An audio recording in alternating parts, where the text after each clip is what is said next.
इस बार की बारिश से मेरे 4 फूलों वाले गमले ख़राब हो गए हैं। बारिश है ना कई दिनों से बहुत ज़्यादा हो रही है और मेरे पौधे हैं ना ये सारे है ना मनी प्लांट वगैरह है ना ये नीचे है ना यहाँ तक आ गए थे फैल फैल के। और बारिश इतनी हो रही है ना कि मैं ना इनकी कटिंग ही नहीं कर पा रही थी।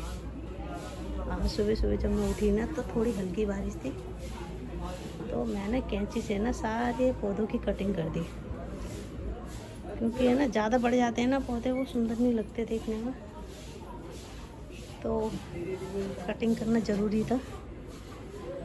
एक पिन्नी भर के है ना ये पत्ते निकले हैं। और देखो बारिश है ना अभी भी हो रही है, अभी झरना आ रहा है थोड़ा थोड़ा, ये बादल ऐसे हो रहे हैं जैसे अब देखो शाम के ना 6 बज रहे हैं और 6 बजे तक भी है ना मौसम आज खुला नहीं है। ये देखो पौधे कैसे हरे भरे हो रहे हैं, देख रहे हैं।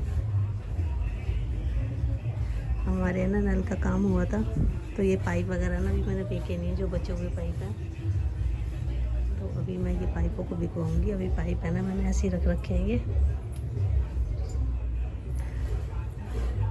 और देखो सुबह से ना मैं इंतज़ार कर रही हूँ कि मुझे ना अपने मायके जाना है, बारिश कम हो तो मैं अपने मायके जाऊँ। और बारिश इतनी तेज़ हो रही है ना घर से निकला ही नहीं जा रहा है। अब बारिश 6 बजे ना थोड़ी कम हुई है तो मैंने सोचा चलो अब जाती हूँ मायके, क्योंकि मायके तो ना हम आधी रात पे भी जा सकते हैं। मायके जाने की खुशी ऐसी होती है कि हम आधी रात पे भी जा सकते हैं मायके। तो अब मैं जा रही हूँ तैयार होने और फिर जाऊँगी अपने मायके। अभी बज रहे हैं शाम के 6, तो 1 घंटा पहले ही मैं पूजा कर रही हूँ, क्योंकि गर्मियों में पूजा 7 बजे करती हूँ और सर्दियों में पूजा 6 बजे करती हूँ। आज मैं 1 घंटा पहले पूजा कर रही हूँ क्योंकि ना मुझे मायके भी जाना है। अब 7 बजे पूजा करने के लिए रुकूंगी तो मैं मायके जाने के लिए ना और लेट हो जाऊंगी, इसीलिए मैं पूजा 1 घंटे पहले कर रही हूँ। तुलसी मैया की और भोले बाबा की पूजा करके है ना मुझे नीचे कमरे में भी जाना है, क्योंकि मुझे मंदिर में भी पूजा करनी है। शाम सुबह जब तक मंदिर में घंटी नहीं बजती ना तब तक मन को ना कुछ अच्छा सा नहीं लगता।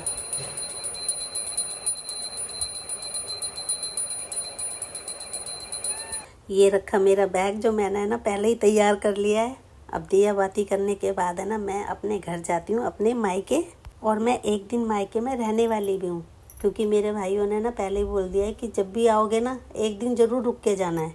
आज हम चारों बहनें मायके में मिलने वाले हैं, देखना कितनी सारी बातें करने वाले हैं। अपने कपड़ों के साथ साथ है ना मैं हरे रंग का है ना ये ब्लाउज पीस भी लेके आई हूँ। ये मैंने अपनी छोटी बहन से सिलवाना है। मैंने उससे फ़ोन पे पहले ही बात कर ली थी कि आऊँगी ना तो मेरा एक ब्लाउज ज़रूर सिल दियो। उसने कहा दीदी हम मायके में जाते हैं तो कुछ काम तो करते नहीं हैं, भाभियाँ करती हैं, तो हम तो बैठ के गप्पे ही ठोकते हैं ना, तो इतने मैं बातें करते करते तुम्हारा ब्लाउज भी सिल दूँगी। और मेरी बहन है ना ब्लाउज अच्छे भी सिलती है, उसकी फ़िटिंग है ना बिल्कुल टेलर वाली फ़िटिंग होती है।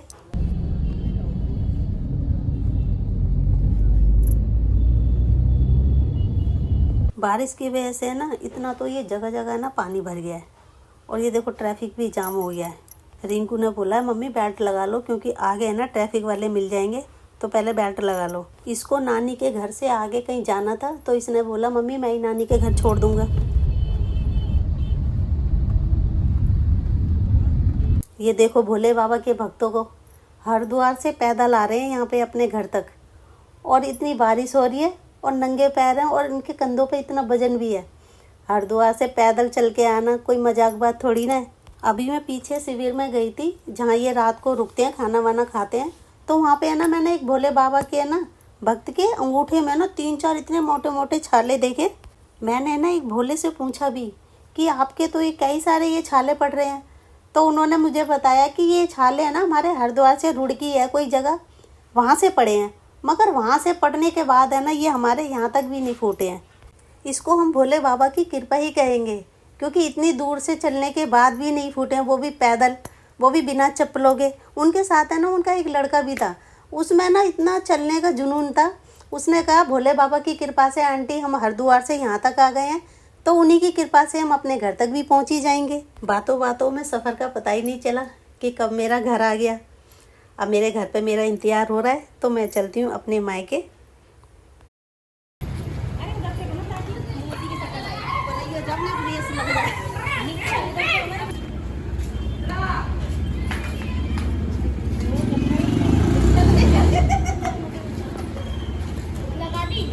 हमारे पापा के जाने के बाद है ना, हम पहली बार मायके गए थे और मायके में ना हमारा बहुत अच्छे से स्वागत हुआ।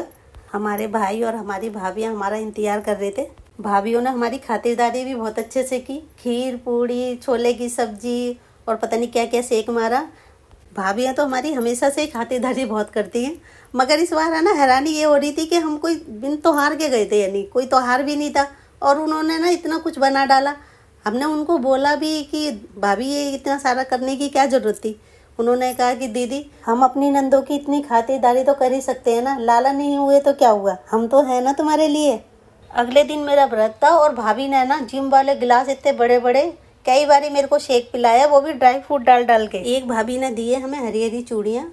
उन्होंने कहा कि दीदी मेरा बहुत मन था कि मैं अपनी नंदों को हरी हरी चूड़ियाँ दूँ, तो उन्होंने हरी हरी चूड़ियाँ दी हैं। और एक भाभी ने दिया है हमें कलावा। एक दिन मैं मायके रुक के आई हूँ, मगर मायके से भी कभी किसी का पेट भरता है क्या। इतनी बातें करते हैं ना हम, इतनी बातें करते हैं ना कि रात को सोते ही नहीं हैं। और वो मेरी भतीजी है ना, उसको ऐसा लग रहा है कि अगर वो सोने चली जाएगी ना रात को, तो हम है ना अपने अपने घर चले आएंगे। उसने बोला कि जब तक बुआ नहीं सोएंगी ना, जब तक मैं भी नहीं सोऊंगी। मगर हम तो 4-4 बजे तक नहीं सोते। हमने उसको है ना ज़बरदस्ती सोने के लिए भेजा कि बच्ची है छोटी, फिर दिन में परेशान होगी अगर रात को जगेगी तो। मगर इस बार भी हम रात को सोए नहीं थे, सुबह के टाइम सोए हैं।